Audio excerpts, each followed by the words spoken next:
श्रीद्विद्रुवीविकाररक्षास्तोत्रम् मङ्गलाचरणम्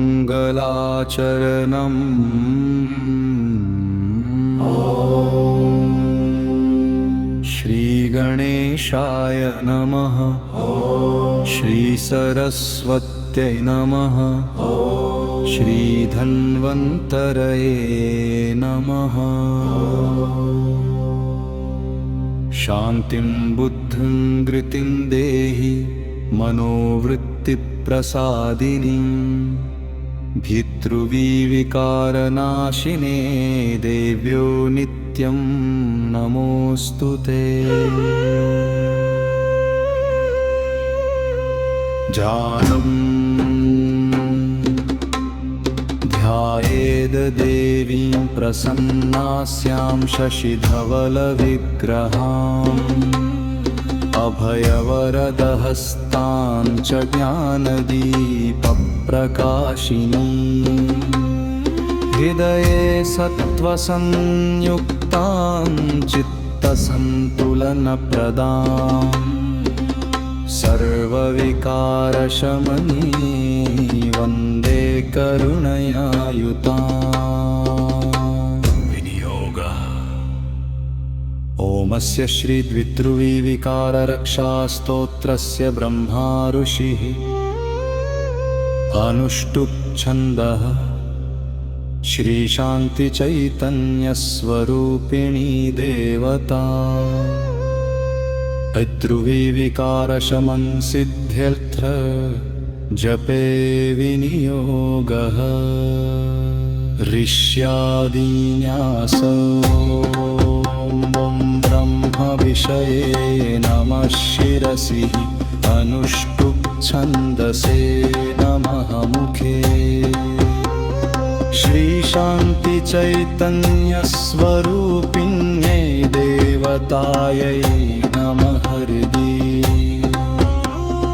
ॐ विकारशमनाय बीजाय नमः गुहे सन्तुलनशक्तये नमः पादयो विनियोगाय नमः सर्वाङ्गे करन्यासः ॐ शान्त्यै अङ्गुष्ठाभ्यां नमः ॐ धृत्यै तर्जनीभ्यां नमः ॐ बुद्ध्यै मध्यै मध्यां नमः ॐ स्थैर्याय अनामिकाभ्यां नमः ॐ प्रसादाय कनिष्ठिकाभ्यां नमः ॐ नमः करतलकरपृष्ठाभ्याम् अङ्कन्यास शान्त्यै हृदयाय नमः ॐ धृत्यै शिरसे स्वाहा ॐ बुद्ध्यै शिखायै वषट् ॐ स्थैर्याय कवचाय ॐ प्रसादाय नेत्रत्रयाय वौषट् ॐ अस्त्राय फट् अर्गला चित्तद्वन्द्वविनाशाय धैर्यदीपप्रकाशिने कृपां कुरु महादेवी रक्ष मां सर्वतो निष्णुम् कीलकम् अहङ्कारभयं मोहं संशयं च निराकुरु भक्तेः कीलकमुत्सृज्य प्रसन्ना भव सर्वदा कुञ्जिका ॐ ह्रीं श्रीं शान्त्यै नमः चित्तं मे सन्तुलं नित्यं कुरु देवि दयानिधे स्तोत्रम्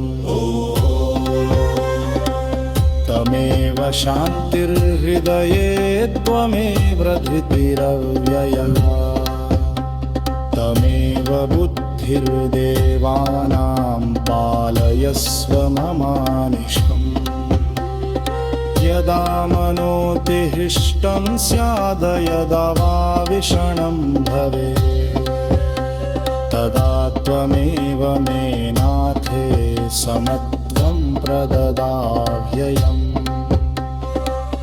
रागद्वेषभयक्रोधान् चित्तवेगसमुद्भवान् शमयाशु कृपादृष्ट्या मातशान्तिप्रदायिनी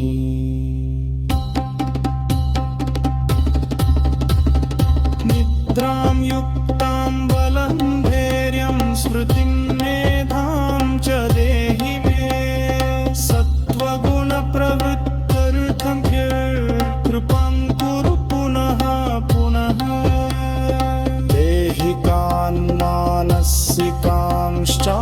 सर्वान् क्लेशान् विनाशय स्वास्थ्यं सौख्यं च मे देहि प्रसन्ने परमेश्वरी भयमुद्वेगमालस्यं चञ्चलत्वं च दूरतः अपाकुरु जगन्मातः सदा मां परिपालय शिवभक्तिं गुरुश्रद्धां दमनिष्कां दयां परां दत्त्वा मां रक्ष सर्वप्रदब्रुवि विकारतः फलशुभो रक्तकेतं विभाव